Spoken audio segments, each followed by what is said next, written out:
Hoje nós vamos continuar estudando os eumintos, mas ainda na classe dos plateumintos, só que em vez de ser cestoda, nós vamos estudar a classe trematoda, ou seja, são parasitas, eumintos que não têm, que não são hermafroditas, eles têm os exemplares machos e fêmeas. Então, é o Esquistossoma mansoni. Então, nós vamos ver o filo Plateuminthus, classe Trematoda, e a espécie que nós vamos dar ênfase é o Esquistossoma mansoni.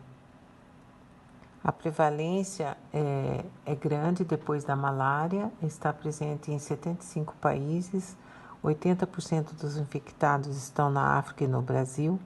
Nós temos cerca de 200 milhões de infectados, 600 milhões em risco e cerca de 200 mil mortes por ano por esquistossomose. Então, xisto ou esquisto quer dizer fenda e soma corpo. Aí o nome Esquistossoma mansoni. Ocorre então na África, nas Antilhas e na América do Sul. É também chamada então de esquistossomíase mansônica ou esquistossomíase intestinal, devido à localização desses parasitas nas vênulas da parede do intestino grosso, sigmoide e reto e com sintomas intestinais. Nas formas mais graves ocorre hepatosplenomegalia e principalmente hipertensão do sistema porta e algumas outras manifestações patológicas que nós vamos ver. No Brasil, a doença é conhecida popularmente como xistose, xistossomose, doença dos caramujos, moléstia de Pirajá da Silva, barriga d'água e bilharziose. A esquistossomose também é uma doença de indicação socioeconômica importante, estando relacionada também com as más condições de vida e pobreza. No Brasil, ocorre principalmente nas regiões Norte, Nordeste e no norte das regiões Sudeste e Sul. Há aproximadamente 150 milhões de infectados por esquistossoma no mundo, sendo 5 milhões no Brasil. O molusco que está relacionado com essa doença é um molusco de água doce, é o hospedeiro intermediário do Esquistossoma mansoni, que é do gênero Bionfalaria. Nós temos 3 espécies, que é a glabrata, a estramínia e a tenagófila, mas a espécie glabrata é a que tem maior distribuição geográfica no Brasil. Os vermes adultos, então, o macho, ele tem em torno de 1 centímetro, a cor esbranquiçada, tem a porção anterior com ventosa oral ou acetábulo e ventosa ventral e depois na porção posterior o canal ginecóforo. A fêmea, ela é maior do que o macho, ela mede em torno de 1,5 cm, é mais escura. Também tem na porção anterior a ventosa oral e ventral ou acetábulo e na posterior as glândulas vitelínicas e o seco.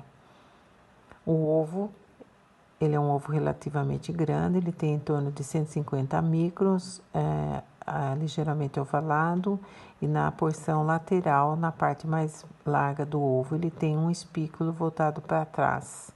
Em termos de durabilidade ou longevidade, esse ovo ele permanece maduro por 3 a 4 semanas.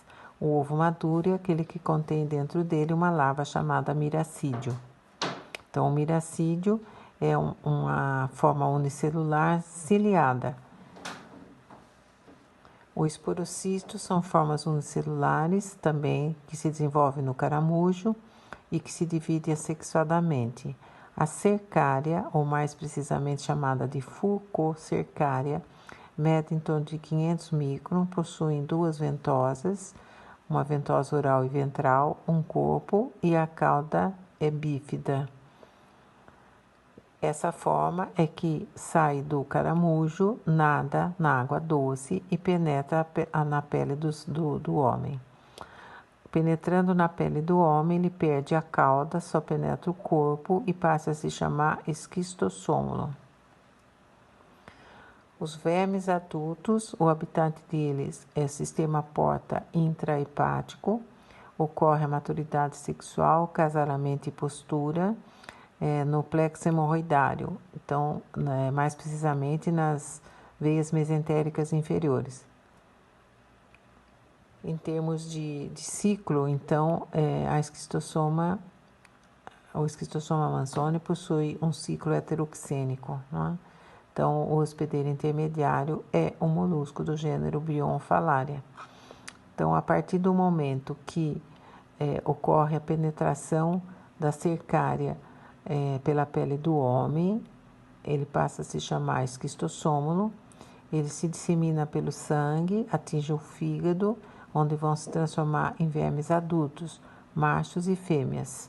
Os vermes adultos atingem a maturidade sexual e eles migram acasalados para as veias mesentéricas inferiores, onde a fêmea começa a ovipor, e esses ovos então são eliminados nas fezes, e se essas fezes são carregadas pelo vento, pela poeira, pela chuva para a água doce, esses ovos eclodem e liberam na água a larva miracídio. Essa larva nada ativamente, as 8 primeiras horas de vida do miracídio, ele nada ativamente até encontrar o hospedeiro intermediário, que é um molusco do gênero Bionfalaria, espécie glabrata principalmente. Eles penetram então pelas partes moles do caramujo, e dentro desse caramujo eles vão dar origem a estruturas que chamamos de esporocistos. Esporocistos de primeira geração, esporocistos de segunda geração e a formação das cercárias. Nas horas mais quentes e mais luminosas do dia, que vai de entre 10 horas da manhã às 16 horas da tarde, que é o período de maior luminosidade do dia, ocorre a liberação de cercárias na água. Essas cercárias então nadam nessa água, e se porventura um ser humano entrar nessa água, as cercárias podem penetrar então via o folículo piloso. Aí perde a cauda, entra só o corpo, que é o esquistossômulo, e fecha o ciclo. Então, a transmissão é principalmente através da penetração ativa das cercárias pela pele e pela mucosa. As áreas que são mais atingidas são os pés e as pernas, e os locais de maior transmissão são aquelas áreas de irrigação, de açudes, pequenos córregos de água doce. Em termos de sintomas, na fase aguda, quando ocorre a penetração da cercária, determina um quadro que chamamos de dermatite cercariana.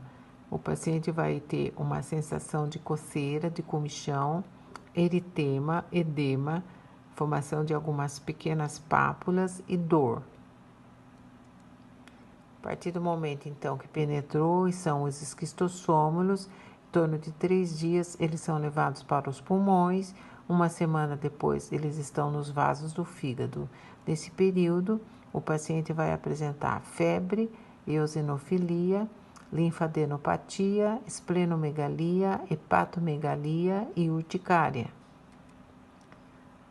Quando se tornam adultos, então os vermes adultos, no sistema porta, aqueles vermes que não conseguem atravessar a parede e ficam presos a nível de intestino, eles podem causar lesões no intestino e no fígado. Os vermes vivos, eles causam uma ação exfoliadora, porque eles consomem em torno de 2,5 miligramas de ferro por dia, e ocorre então a produção dos ovos. A fêmea, então, na fase aguda, ela tem uma fase pré-postural que vai de 10 a 35 dias após a infecção. O paciente pode ainda não apresentar sintomas, ou se apresentar, são sintomas leves, de mal-estar, febre, tosse e um quadro semelhante à hepatite. Na fase aguda, 50 a 120 dias depois da infecção, pode ocorrer uma disseminação miliar de ovos, provocando a formação de granulomas, que caracteriza a forma toxêmica da esquistossomose. Granulomas, pessoal, é uma reação granulomatosa, então, ao redor dos ovos. A forma toxêmica, o paciente vai apresentar sudorese, calafrios, emagrecimento, fenômenos alérgicos, cólicas, hepatosplenomegalia discreta e alterações principalmente das transaminases. Na esquistossomose crônica, nós temos a forma intestinal, que pode ser benigna e que também pode ocorrer uma fibrose de alça retossigmoide, uma diminuição grave de peristaltismo e constipação constante. O paciente também pode apresentar diarreia, dor abdominal, tenesmo e emagrecimento.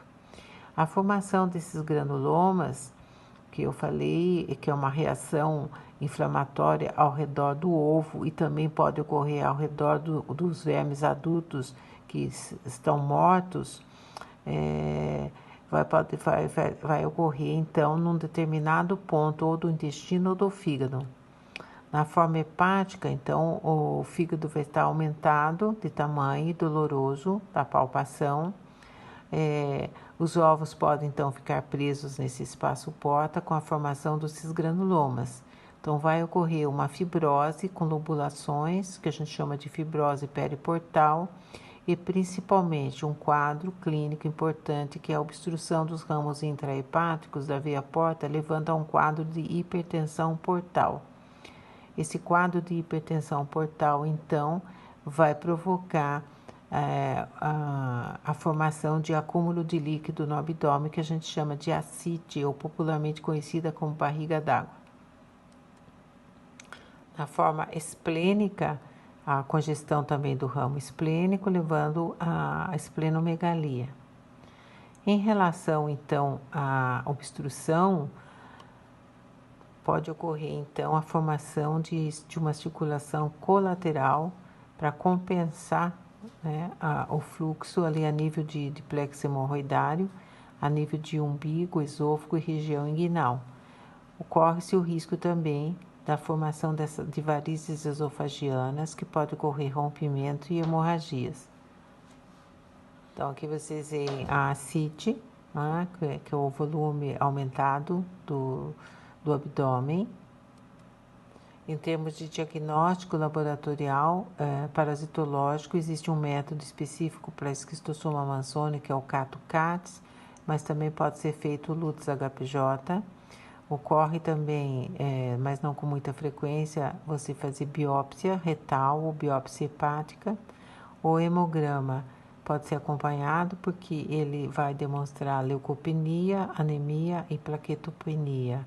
Ocorrem alterações das provas de função hepática também, com aumento de TGO, TGP e fosfatase alcalina.